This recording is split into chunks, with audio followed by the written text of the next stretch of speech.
দড়িভেলানগর আবু বকর সিদ্দিক রহমতুল্লাহ আলাইহি দরবারে ইফতার মাহফিল সম্পন্ন। নিজস্ব প্রতিবেদক সোহরাব হোসেন সুন্নি আল কাদবেরি। ব্রাহ্মণবাড়িয়া, বাঞ্ছারামপুর, দড়িভেলানগর ফানাফিস শেখ মোহাম্মদ আবু বকর সিদ্দিক রহ দরবার সংলগ্ন সৈয়দিয়া সিদ্দিকিয়া সুন্নিয়া হাফেজিয়া মাদ্রাসায় পবিত্র মাহে রমজানের ১৬তম দিবসের ইফতার মাহফিল অনুষ্ঠিত হয়েছে।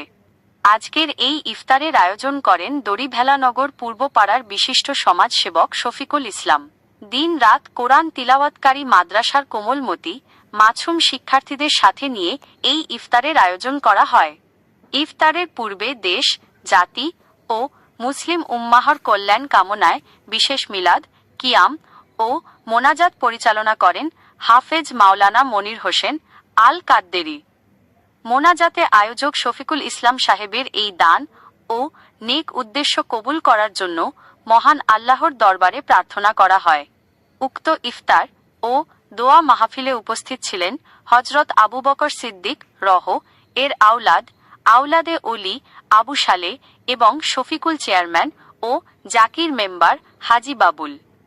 এছাড়া উপস্থিত ছিলেন গাউছিয়া কমিটি বাংলাদেশ ছয়ফুল্লাকান্দি ইউনিয়ন শাখার মোহাম্মদ দানা মিয়া সরকার, মোহাম্মদ জাহাঙ্গীর আলম, আব্দুল হক সাব কন্ট্রাক্টর, আজাদুল সহ স্থানীয় গণ্যমান্য ব্যক্তিবর্গ।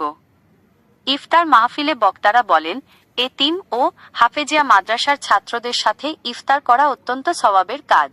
শফিকুল ইসলাম সাহেবের এই উদ্যোগকে উপস্থিত সকলে সাধুবাদ জানান। সবশেষে মাদ্রাসার ছাত্র ও অতিথিরা একসাথে ইফতার গ্রহণ করেন।